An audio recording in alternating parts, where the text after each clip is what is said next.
commission où un des responsables avait posé la question de savoir, il n'est pas seulement question de distribuer. Qu'en est-il des effets secondaires? Est-ce qu'ils ont un souci d'évaluer aussi les effets secondaires, bien qu'on puisse distribuer gratuitement?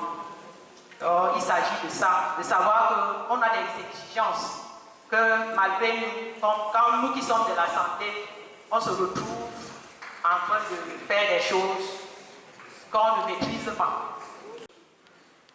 Il y a ce qu'on appelle aussi les acquis de conscience. Je ne peux pas poser un acte qui va à l'encontre de ma conscience.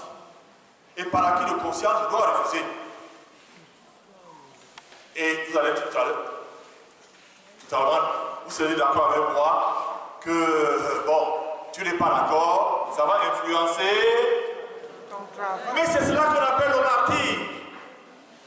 C'est parce qu'il n'y a plus de martyr dans nos églises, j'exagère, que ça va mal. Nous allons en parler tout à l'heure. Moi, je travaillais quelque part où les dames qui venaient pour les marchés publics, il y a certains directeurs qui leur disaient, bon, je te parle d'abord au laboratoire, comprenez ce que je veux dire. Avant de se donner le marché, certaines filles acceptaient.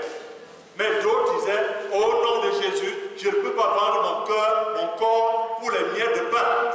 Et ça, c'est une forme de martyr. Et il faut ces martyrs-là dans notre église d'aujourd'hui.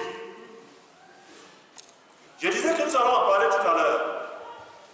Lorsque nous allons faire une petite introduction sur le jeûne et l'abstinence, il faut que nous soyons capables d'être maîtres de notre vie, quels que soient les aléas. Voilà pourquoi ça va mal dans l'église. Les abus sexuels sur mineurs, nous-mêmes de l'église. C'est parce que, par exemple, mon sexe, je ne suis plus maître de mon sexe. C'est mon sexe qui me commande. Et là, nous tombons dans la théorie du gender. La théorie du gender fait l'apologie du plaisir. C'est le plaisir qui me conduit. Ce n'est plus moi qui conduis mes plaisirs. Mais on appelle ça, en mot français, les appétits sensibles. Est-ce que tu es sujet aux appétits sensibles ou alors ce sont des appétits sensibles qui sont ton maître? Voilà tout mon problème aujourd'hui. Donc, j'ai dit, il y a le droit au vivant. Même dans le couple, il faut apprendre à dire non. Non, même si ça ne va pas, je refuse. Même mon mari, je refuse.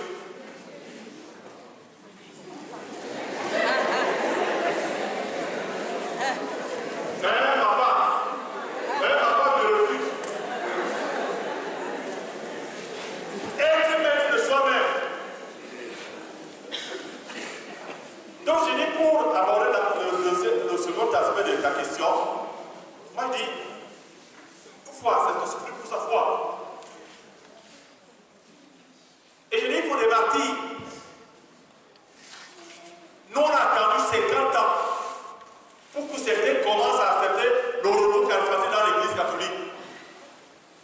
Que des insultes. Vous êtes des perdus de la nature, vous êtes des envolés de la nature, vous ne comprenez rien à rien.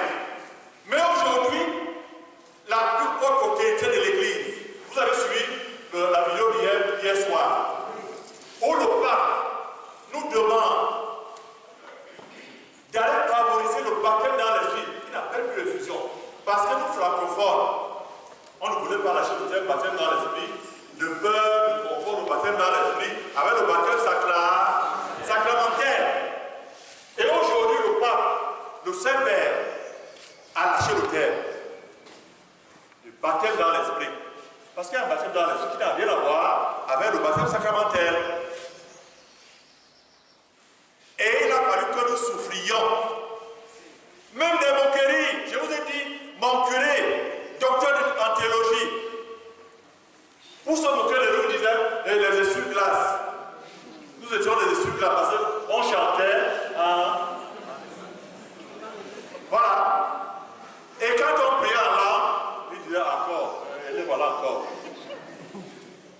soit disant passant, avant de partir, lui-même priait Dieu avant. Le renouveau charismatique, nous n'en sommes pas les dépositaires, c'est la main de Dieu. Et comme le peuple lui m'a dit hier soir, qui est le fondateur du renouveau? Qui? Les spirituels ont un fondateur.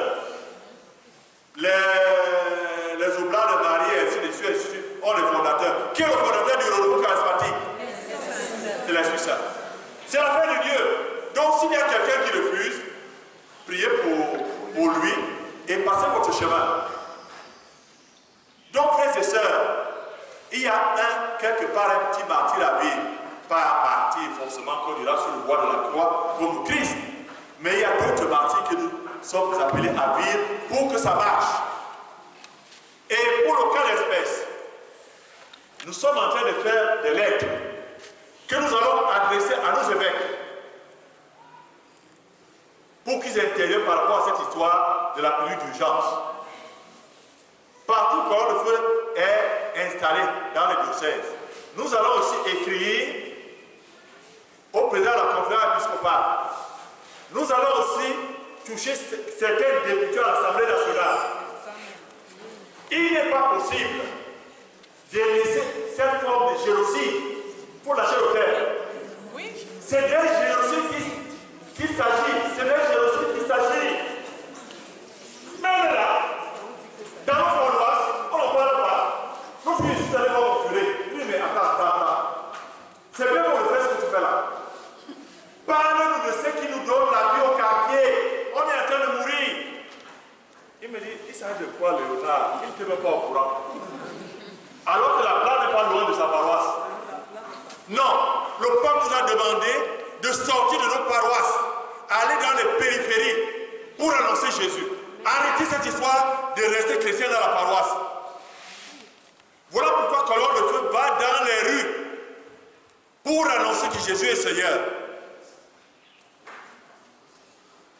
Et voyez-vous, nous sommes réunis ici, je ne sais pas combien nous sommes. Si nous nous levons comme un seul homme pour descendre dans les rues, ça va changer. Ça va changer. Je sais que des fois, quand nous faisons les évangélisations, parce qu'avant de partir, on est chrétien, catholique, donc vous touchez d'abord le curé, vous donnez l'autorisation, l'évêque aussi vous donne l'autorisation, mais à ce niveau, ne refuse pas. Même si il vous regarde avec un air de curiosité. Tu es-il qu'il donne? Vous descendez dans la rue et bien des choses vont changer. Mon peuple pays de connaissance. Au chapitre 4. C'est grave. Si bien mon pasteur est ignorant de ces choses, on est dans une église, nous sommes hiérarchiques. Si lui est ignorant, on fait comment? Voilà pourquoi nous sommes appelés à bouger les lignes à l'évangile. Au nom de Jésus. Et les choses ont changé. Voilà donc, comme dit ma soeur, ce que je viens de gratis. Et vous avez l'impression que c'est trop de bien. Parce que la haute voix, la franc-maçonnerie et compagnie sont en train de combattre l'Église. Vous allez voir, ils ne combattent pas les lois de non. Ils ne combattent pas les musulmans. David a reçu dans les gens. Ils ne combattent pas l'Église catholique romaine. Parce qu'ils savent que c'est là que se trouve la vérité. Imaginez-vous dans un quartier, lorsqu'il y a plusieurs banquiers, le banquier sur lequel on jette des pierres, c'est là où il y a le fruit sont bien purs.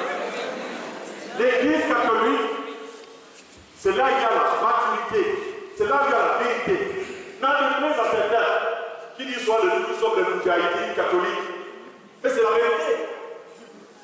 Tant que l'Église catholique ne s'est pas encore prononcée sur un sujet mondial, on dira tout simplement les chrétiens n'ont encore rien dit. Bien qu'il y ait quelque part, mais bon, les gens qui gesticulent. C'est en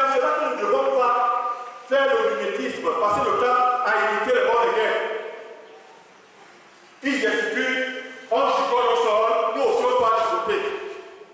On fait étalage de nos émotions et on dit que c'est le ficelle. Ce n'est pas le ficelle.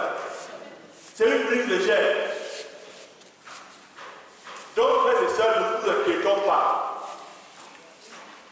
Ils étaient trop peu nombreux autour de Jésus-Christ. Et l'évangile est arrivé jusqu'à. Si le petit reste que nous sommes s'engage résolument sur la voie de l'évangélisation, ça va donner, comme on dit au quartier. N'est-ce pas? Ah,